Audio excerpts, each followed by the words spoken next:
stuff to show you guys from the movie, like a trailer or slides or something like that, but I couldn't get it, but Tony did. The new movie, yes. We shot last spring in Toronto, and Toronto. It was finished at the end of May, and it doesn't come out until August 17th, which I'm told is because New Line likes the movie so much that they really want to release it at a time where they make the most money, of course.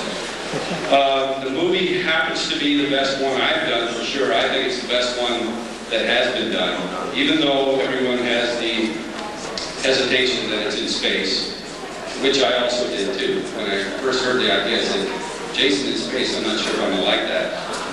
But as it turns out, it is definitely the best movie that has been done.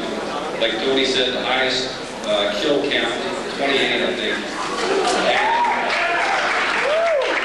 There are, in fact, I just saw the movie the same time Tony did. I haven't seen it yet. It has in the first 2.5 minutes of the movie, I killed 6 people, so that's a good way to start.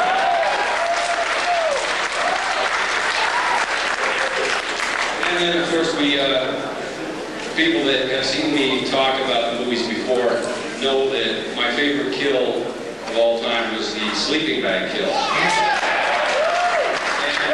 And because of that, we decided to recreate that kill in a slightly different version, but you still get that same impact of the sleeping bag scene.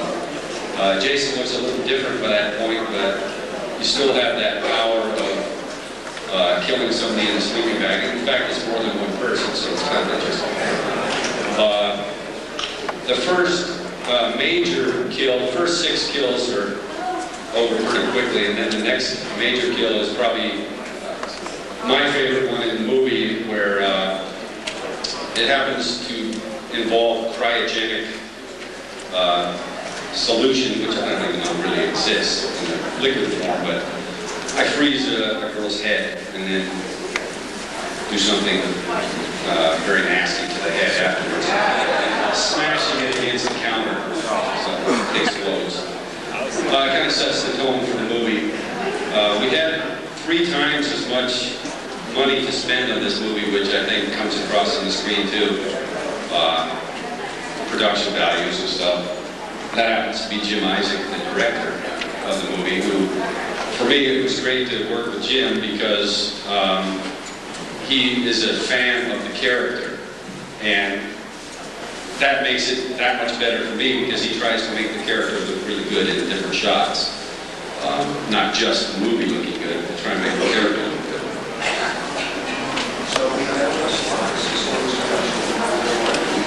Alright, sure. I don't think I've ever seen any of these slides either, so good. I'm sure you've heard that Jason transforms like 2/3 of the way through the movie, kind of into a different look, and it's definitely an action figure, the second film, because it just looks amazing. It had red contact lenses, a lot of prosthetic work, which included some metallic things too. That's you know, how Jason looks at the beginning of the movie. That's right after I came through a window, I think. Looks like the glass is still shattering.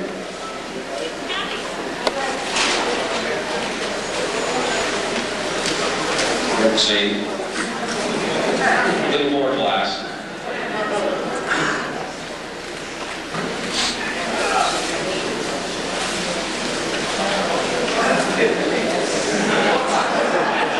Yes, more glass. That's riveting, isn't it?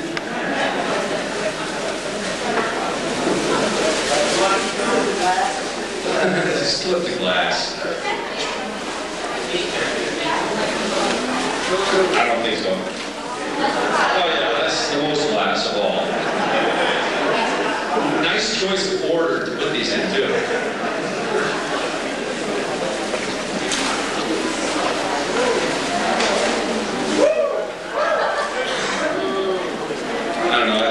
that scene when I was there. So that's actually a character that was also, Jason is frozen for 400 years, and she was frozen with him in that process. And so Jason's still after her after the thawing begins.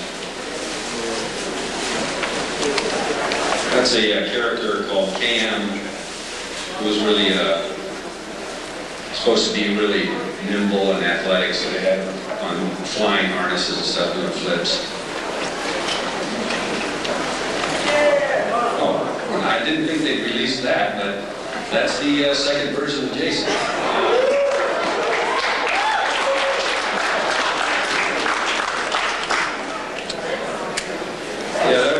That was pretty uncomfortable to work in because all those metallic looking pieces really limited my movement. And then that mask has a back piece on it too, so it wasn't easily removed like the other hockey mask.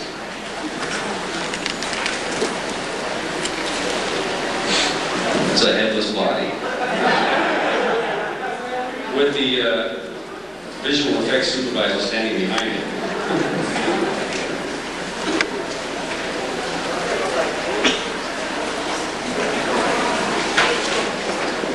Director of photography. Another riveting picture. Derek Underschultz was his name.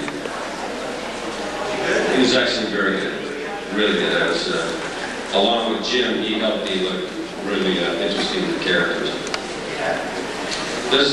I think this is from a scene where I bust through the hull of the spaceship, and of course all the wind is blowing and everything, sucking people through a small hole. That's a guy named Peter Mensa, an actor, who played kind of the hero of the crew that battles Jason fairly well.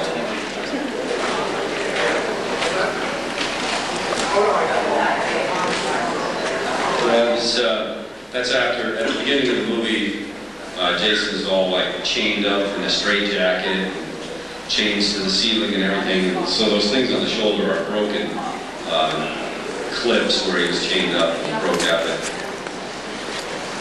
He's already met somebody with that machete. Well, that's a scene that's not in the movie anymore. It was kind of a knife fight between Jason and the other guy. I don't know. Too gory. They actually, the ratings board didn't cut much out of this movie. We got real lucky. Most of the stuff that we shot is still in. That's the first for me. It could be. That might have helped the ratings more. Well, you know, it's not purely a horror film, which of course we know it is, but it just happens to have different settings. Something was different, so they didn't cut that much.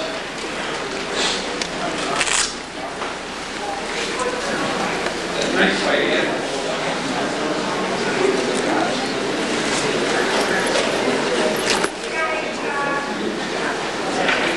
That's the other KM character.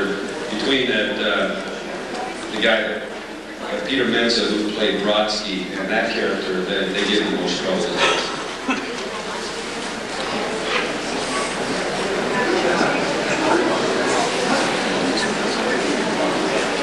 The same guy now posing with the head, where he was posing with the body.